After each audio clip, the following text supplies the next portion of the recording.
Olá, gente linda! Como a Cris diz, aqui com vocês, Panela Sistêmica, Débora, Cris, Renata e Ronaldo, bem-vindos.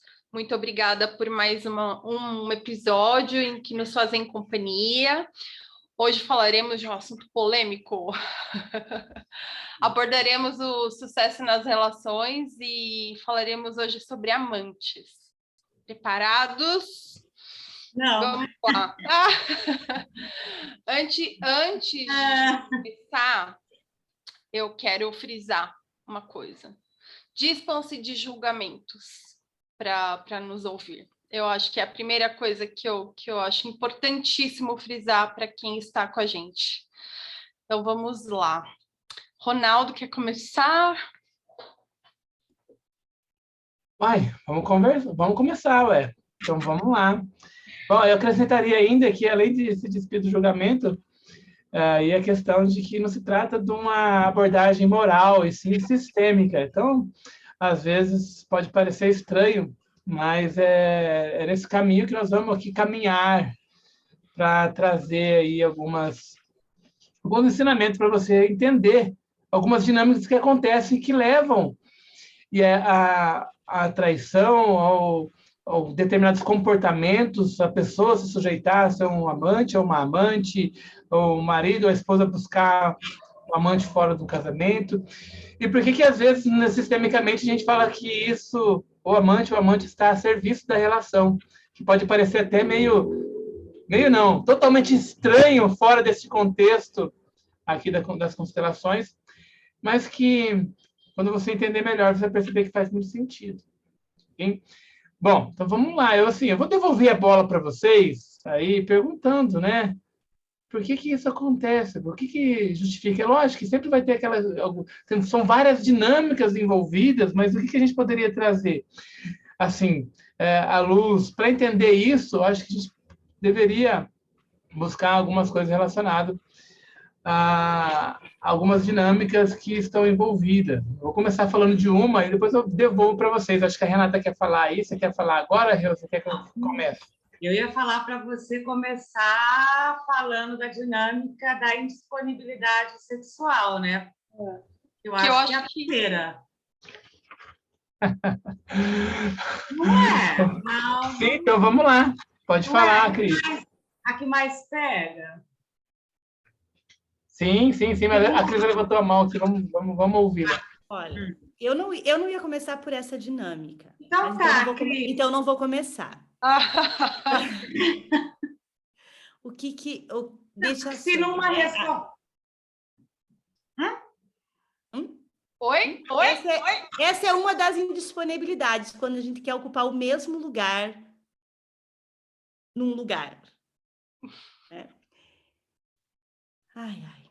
Vamos lá. Vamos falar desse assunto, que é um assunto potente. É delicado, gente, mas é recorrente e a gente precisa falar. Então, vamos falar sem nos economizarmos, né? Eu acho que a visão sistêmica, inclusive, é extremamente amorosa, esclarecedora, né? E a gente está aqui para isso. Eu acho que a gente começa olhando pelas nossas vidas, né? E olhar pelas nossas vidas é o quanto esse assunto e esse tema nos amedronta, o quanto nos paralisa. Por quê? Porque é recorrente nas nossas histórias, nas histórias das nossas famílias, nas nossas histórias. Então, assuntos que nos atravessam de uma forma dilacerante são assuntos que muitas vezes nos colocam em lugar de eu não posso falar disso, dói falar disso. E minha experiência com esse assunto num campo sistêmico, que é um campo sistêmico, né? Lá naquele momento em que a gente está vivendo constelação na veia, está fazendo constelação de grupo, né? Esse movimento, essa dinâmica sistêmica, onde a gente utiliza das pessoas que estão ali nesse grupo para representar, né, outras pessoas da nossa família, ou seja, de quem está ali olhando para a sua vida, né? Constelação é isso, é colocar à luz as nossas questões da vida cotidiana e a gente entender um pouquinho dessa dinâmica. E assistindo essa constelação, assistindo esse movimento, aonde tinha, né, lá o representante da esposa, o representante do marido e a representante da possível amante, essa triangulação. É um triângulo, né? Vamos imaginar um triângulo, onde há uma terceira pessoa ali. E foi muito impactante, gente. Foi quando eu vi o quanto aquela pessoa, a amante, a terceira pessoa nessa relação, ela estava a serviço daquele sistema. E o que está a serviço daquele sistema? O homem não olhava para aquela mulher, a amante. Quem olhava muito para essa pessoa amante era a mulher. Ali tinha uma indisponibilidade, ali tinha uma mulher, a esposa, que não estava disponível. E não estar disponível, o que ela estava? Envolvida na dor e no sofrimento e nas tragédias da sua vida pessoal, que ela não conseguia estar naquela relação inteiramente. Então vai entrar o outro, vai entrar o terceiro, vai entrar a terceira pessoa. Isso para mim foi impactante. A partir daquele momento, Ronaldo, eu entendi que a moral não está a serviço da vida. Exatamente. E vai falar, Ronaldo? Pode falar. Pode falar, depois eu complemento em cima do que a Cris falou. Eu já vou engatar algumas coisas. No que a Cris falou, porque eu já ia abordar de uma outra forma. Tá, então vamos lá. Você quer falar, Rê? Tá mudo. Tá mudo. Não, então vamos lá. Deixa eu falar assim, ó. Ela fez isso, Cris, pegando aí a constelação dessa mulher, o que aconteceu? Ela, como se ela tivesse chamado essa amante para dentro do sistema dela, né? Porque ela estava indisponível para o marido, né? Seria mais ou menos a dinâmica do tipo, a amante entrou e ela ficou livre. Ela ficou livre das obrigações dela sexuais, livre das obrigações dela de dar carinho. Quer dizer, ela ficou livre para resolver os problemas que ela queria resolver, né? E esse papel ficou com a amante. Então, quer dizer que ela chamou a amante para dentro do sistema, né? E em outro contexto, num contexto que não seja o contexto de constelação familiar, ela vai ser julgada como a vítima, né? E esse homem vai ser julgado como o que trai, né? Não, é isso. Eu só ia pegar... Perfeito, Rê. Assim, é justamente isso que eu ia colocar, que é uma das... melhor, assim, como é que a dinâmica... Se é isso que a Cris estava pensando sobre a dinâmica que ela viu. É isso, Cris? Sim. Mas... Sim, sim e sim. Sim e não. Sim, sim, sim e não quando? Quando esse homem também não está disponível para uma relação a dois, né? Se um está a serviço do outro, esse homem, essa mulher e essa terceira pessoa, então os três estão a serviço ali daquela relação, desse movimento, desse sistema que se formou. Então, é o quanto a gente olha para a nossa disponibilidade de viver um amor que dá certo. Talvez. Vamos lá. É que, às vezes, tanto o homem como a mulher, ela pode trair, mesmo assim ela continua amando o parceiro. Ok? Então, assim, nesse contexto, quando a gente fala que está a serviço, vamos pegar nessa primeira dinâmica que acontece por causa de problemas das relações sexuais do casal. Okay? É lógico que pode haver outras dinâmicas envolvidas, como, por exemplo, as dinâmicas envolvidas que tiram aí o desejo ou a disponibilidade para o sexo tanto do homem quanto da mulher. E aí, como a Renata muito bem falou, essa terceira pessoa, ela entra aí a serviço no sentido de que desobrigar aquela pessoa, tanto homem quanto mulher, nesse aspecto, e ainda ela se põe numa posição de vítima e consegue manter o status quo da relação de casal. Esse equilíbrio, consegue manter esse status quo. É lógico que em outras dinâmicas que pode estar envolvida, como, por exemplo, por que será que o homem não está olhando para a mulher?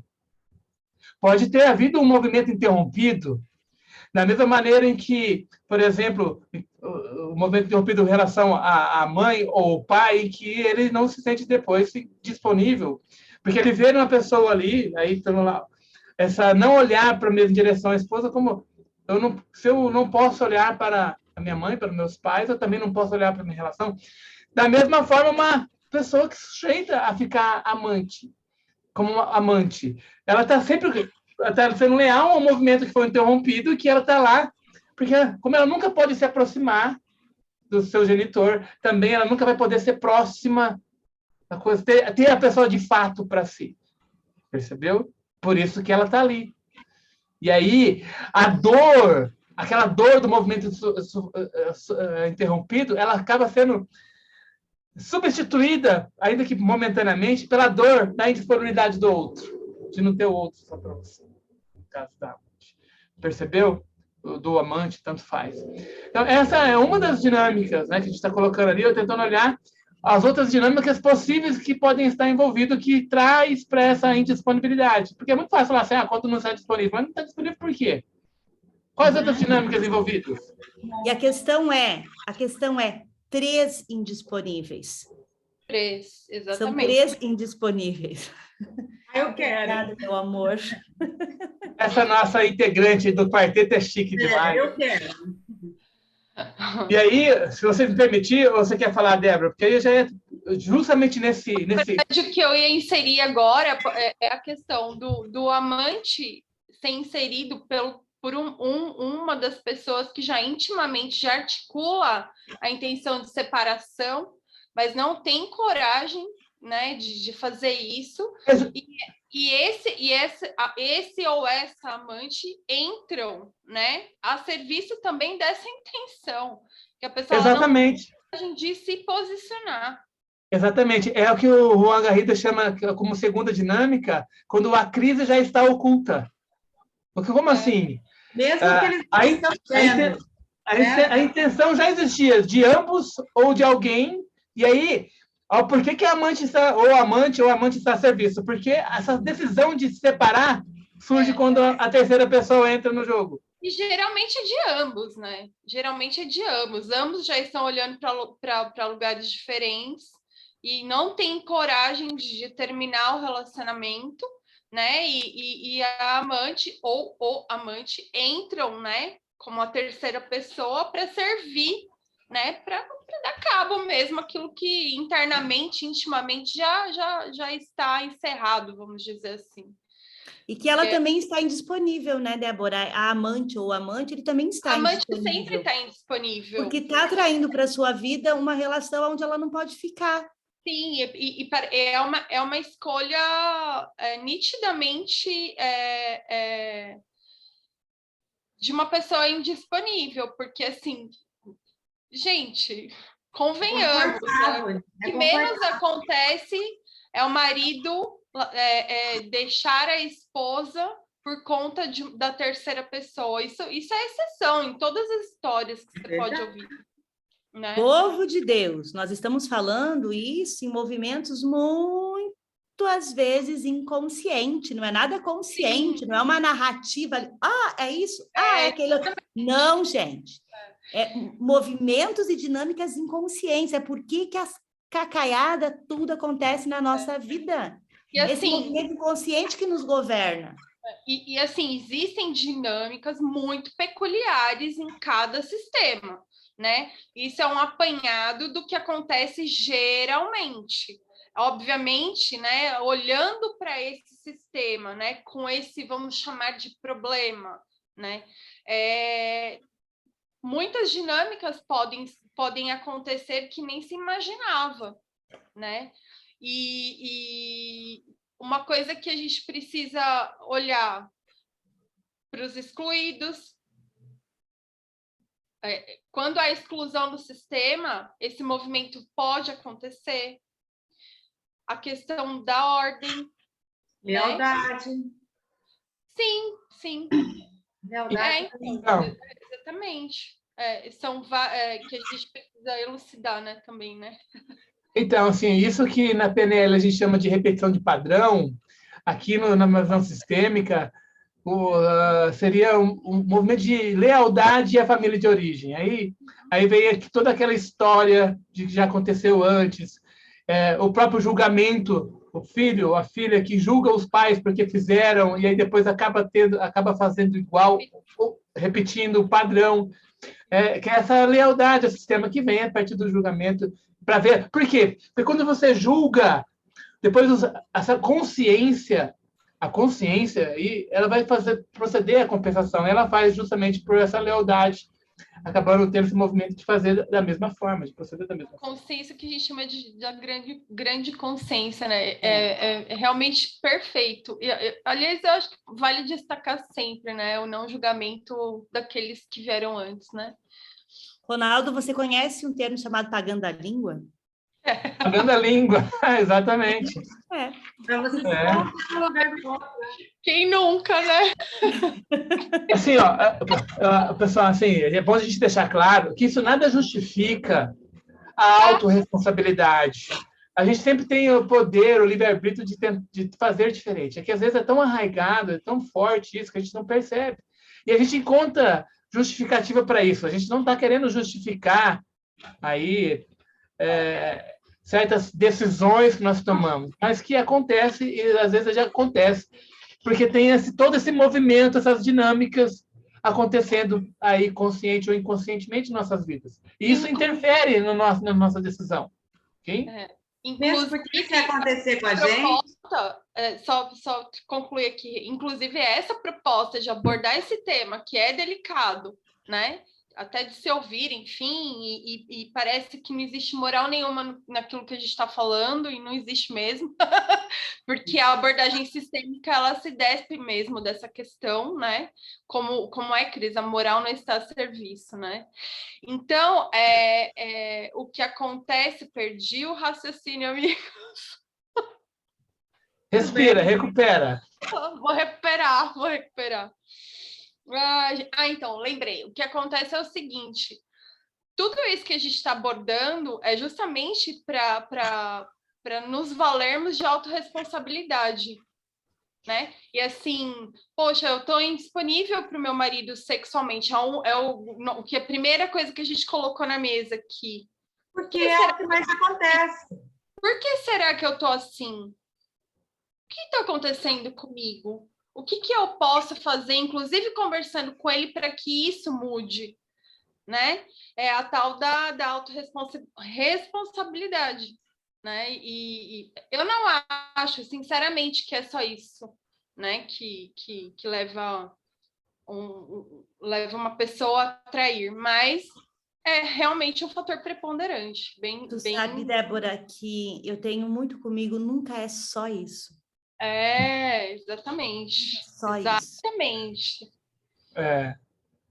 Mesmo porque o interesse, a falta de interesse, na verdade, ela acontece geralmente por inúmeros motivos, né? Então, assim, é lógico, a gente tem que usar a lei para servir a vida, não para justificar algo que degrade a vida, que degrade o sistema. E tudo que nós falamos até agora, se a gente parar para perceber, estão tudo relacionado com as 3 leis sistêmicas, né? A lei do pertencimento, da ordem e do equilíbrio. E uma coisa que me parece bem sutil, que a gente percebe, eu ouvi pouca gente falar, é que uma das dinâmicas que envolve, que leva a pessoa a esse tipo, é justamente a lei do equilíbrio no sentido de uma perspectiva negativa. Porque a gente sabe que a lei do equilíbrio dar e receber, no processo positivo, é interessante. Por quê? Porque se alguém te doa alguma coisa, você se sente, entre aspas, obrigado a dar um pouco mais, a fazer essa compensação. E quando isso é feito num aspecto positivo, leva uma crescente positiva. Mas, às vezes, no relacionamento, a pessoa se sente menor ou vítima. E, às vezes, o terceiro entra no seguinte sentido, na frase usada por Juan Garriga: com você, eu machuco o meu parceiro. Ou seja, eu estou me sentindo menor na relação. Então, para compensar esse equilíbrio, eu me sinto no direito de, a partir de com uma terceira pessoa, machucar o terceiro. Vamos dar um nome, para estabelecer né, Ronaldo? a ordem, sabe? É lógico que isso não é legal, né? Mas Acontece. Mas então, isso é da natureza humana. Isso é da natureza humana. Né? As leis sistêmicas e todo esse contexto do conhecimento sistêmico foi percebido e é uma coisa que, se você para olhar, ler, ouvir, despido mesmo de julgamento imoral, né? Deixar um pouco de lado e ouvir existem coisas que acontecem que você fala assim, gente, eu não imaginava. E faz todo sentido se você colocar. exato. Hoje, Como que essa dinâmica acontece na prática? Às vezes você pega esse desequilíbrio que você sente na relação, mágoas, humilhações, dores, e acaba exercendo o direito de ter intimidade com outras pessoas para restabelecer o equilíbrio. Uma compensação negativa, que a gente sabe que não... Ao final, uma hora vai ter também se não for restabelecida a ordem num lado positivo, vai também levar para um lado ruim. Porque é uma dinâmica que envolve. Eu agora estou dada a fazer citações. Eu vou nessa série que você está colocando, né? Se um dos parceiros insiste no monopólio da inocência, não há fim para a culpa do outro e o amor fenece. Isso me fez pensar muito, que é da Simetria Oculta do Amor, do Bert Hellinger. Não dá para a pessoa ficar só, né, num lugar, né? Na mesma situação de só ser doador, vai gerando desequilíbrio, né? E a questão da culpa e inocência que o Ronaldo fala com mais fluidez. Você fala super, sempre coloca isso nas nossas conversas aqui. Fala, Ronaldo. Então, adiante, pode falar. Eu percebo que é sempre um lugar de dor. Né? E é para essa dor que a gente tem que olhar. Porque machucar e ser machucado. Né? E que o equilíbrio nas nossas relações sejam equilíbrios para o positivo. E quando a gente fala que isso é se despir, sim, é se despir, porque isso acontece, é a vida como ela é. Mas é trazendo para essa consciência do quanto isso me machuca e o quanto isso pode machucar o outro. E a gente vai lá para a autorresponsabilidade. Quanto eu quero isso para a minha vida, o quanto eu não quero isso para a minha vida. E o que eu tenho a ver com essa bagaça toda? Né? O que tem meu aqui, nessa desordem que eu tanto queixo, com essa dor que eu tanto queixo? Se tu tá na queixa, olha o que teu tem ali. Se eu estou traindo, se eu estou sendo traída, o que meu não está sendo atendido, o que não é ali que vai ser atendido. O caminho é sempre para dentro. Sempre, sempre, sempre, sempre. Olha sempre para o seu 50%. Começa por aí. Porque essa dor é avassaladora, né? Da traição. Para quem ama, é uma dor muito... Para quem trai, para quem é traído. Para quem trai e para quem é traído. E aí chega a questão, né? A traição, ela vem à tona, né? Quem é traído descobre, né? Quem trai, né? Passa por essa, vamos chamar assim, vergonha, né? De isso ter acontecido. E a questão do perdão também, ela é muito importante, né? Dessa decisão do perdão. Que até a gente fala muito sobre o perdão, né? Quem perdoa se coloca na condição de superior. Enfim, quem quer falar sobre isso? Precisa perdoar?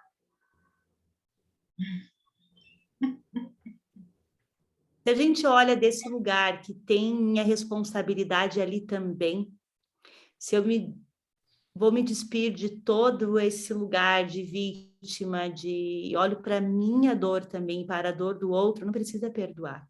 A gente precisa se responsabilizar. O que meu tem aqui também. E o quanto eu quero verdadeiramente que essa relação tenha um novo caminho. E é possível. Sempre é possível construir um novo caminho na mesma relação. É quando eu saio do lugar de vítima ou do lugar de agressor ou do lugar do salvador. É sempre um triângulo. E as triangulações vão causar dor. Sempre. Sempre é sempre, Cris? Sempre é sempre. Fujam. Vamos fugir das triangulações. Exato. E, às vezes, assim, nessa triangulação, o que acaba acontecendo, né? Que seria uma outra dinâmica, vou citar a última, lógico que vai existir diversas, que é justamente que leva a essa triangulação, é alguém que cumpre uma função. Aí vamos trazer aqui o aspecto do filhinho da mamãe ou do filhinho ou da filhinha do papai, que você projeta no outro, tá? Você casa com a sua mãe, vamos colocar assim de modo bem simples. Mas você acaba casando com a sua mãe, elas vão gerar algumas dinâmicas de indisponibilidade, que vão gerar, da mesma forma, a mulher que está ali casada com o pai e a filhinha de papai, que também se torna indisponível para um relacionamento. E tudo isso vai levar a essa triangulação. Aí, se a gente não tomar essa consciência disso e resolver olhar para dentro, aí, cada um olhar para a sua parte e ver qual que é a sua contribuição, como vocês muito bem colocaram. Sabe o que eu Acho que isso é percebo, fundamental. Ronaldo? Que são 3 pessoas tentando se salvar. Uhum. Exato. 3 pessoas procurando as moedas onde elas não estão. Tá? Porque, por exemplo, quando você está... O filhinho da mamãe, na verdade, ele está competindo com o pai, ele está excluindo, por isso que ele se aproxima mais da mãe.